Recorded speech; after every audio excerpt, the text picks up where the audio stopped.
The vein in my neck was pushing so hard you could see it.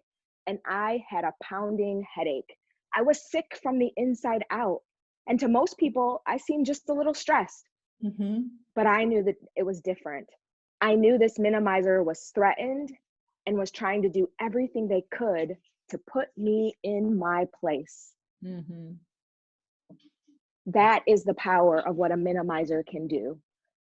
That and they try to keep you small, and they get joy out of it. And I talk about later in the book that it's on page 57. It says, right, my boss was killing me, not my job. I loved the work. Yeah. It was challenging. I wasn't always right. I wasn't always wrong, but I was made to feel like I wasn't good enough. Yeah, got it. Totally. That's the minimizer.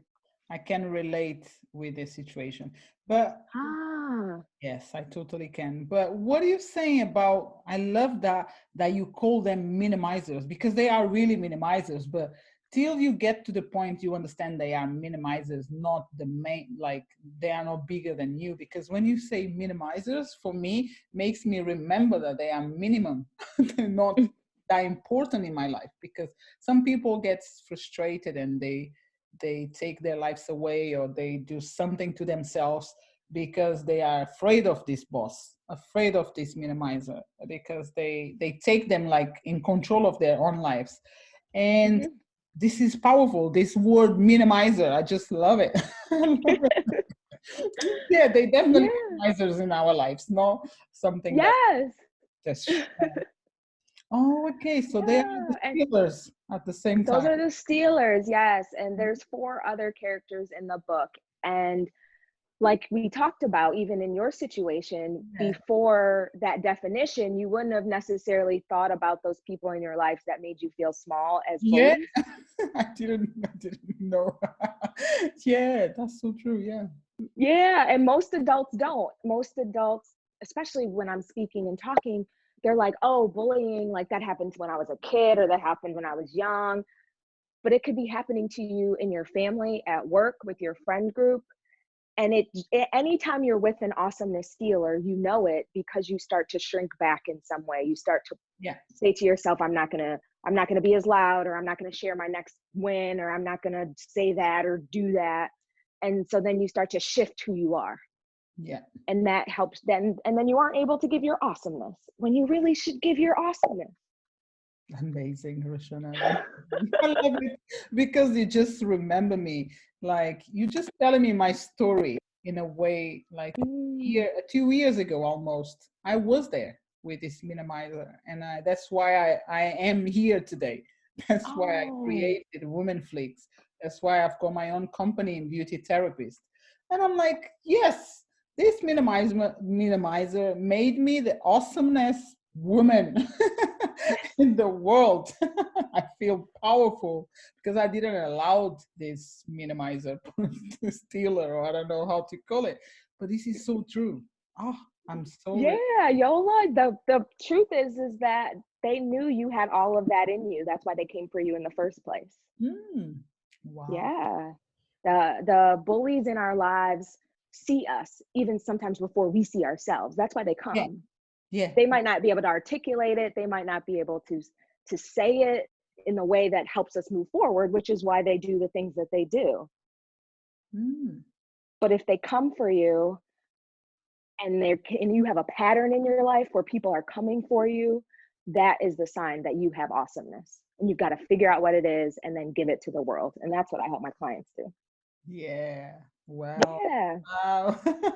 So tell me, you are a certified coach, an international speaker, but when you work with coaching in the coaching side, how do you do one-to-one, or do you do online? And what is the age range? So the age range is, I've worked primarily, most of my clients are between 25 and 55. And they are in a place where we have to have conversation and go deep into the work. And that's what we do. Okay. That's how we make that happen. And so I either do one-on-one coaching or small group coaching Ah, where everyone commits to the confidentiality if it's in a group. oh, fantastic. So you do groups as well. That's Mhm. interesting. Yeah, and everything is online and Zoom calls and all of that. But we go, I tell, like when I'm working through the first to see if it's a good fit as a coach, Yeah. we talk about the work that has to happen to erode all the stuff that's been there, the stories, the lies, because sometimes we believe the lies of our awesomeness dealers and our bullies. And we Yeah. have to go into those stories. And that's what I love, is helping people go, is that really the truth? And if so, then let's find evidence. If not, let's look at how we can use their words to actually help us find our awesomeness, because they leave us clues in the things that they say to us. Wow. Yeah, Mhm. definitely. Yes. You love coffee and chocolate. Right? I I'm do. just reading Yes, the description. I'm drinking coffee now. Yes, you Just, know. I know a lot of people that love coffee, but they don't like chocolate, or they love chocolate, they don't like coffee, but you are a lover of chocolate and coffee. Yeah? Both. Yeah, dark chocolate specifically, Yeah. and coffee with cream. And yes, I will work for coffee. And you do a lot of puzzles, I can see. Yeah, you jigsaw puzzles. Oh, Yes, it's my favorite pastime. oh wow. Hmm. I saw here on your description again that you sent me, you saying your systematic approach allows your clients to conduct deep explorations into their bullying situations and uncover hidden talents, increasing confidence and CAFER, safer behaviors to move forward. Is this CAFER is just safer, or is something else It's behind? actually it's an acronym that I use. So SAFER is the full acronym. And Uh, the approach we use breaks down those 5 letters into action that my clients can leave with every time. So uh, after we finish a session, yeah. we've gone through the model. And so if nothing else, when they're in the moment, when you've encountered a bully and your stomach starts to turn, or your armpits start to sweat, or your mind starts to race, you can think safer. I can be safer in this moment. Okay, that's good. Really good. And for one more question. Well, I've got two more questions for you. Okay, plus, yeah. What is one thing that listeners need to know about their adult bullying experiences? What you would like to say? I want every listener to know that if you've had a conversation in your mind with your bully of what you thought you could have said, or if you've swirled around of I should have, I could have, you don't have to live in that torment.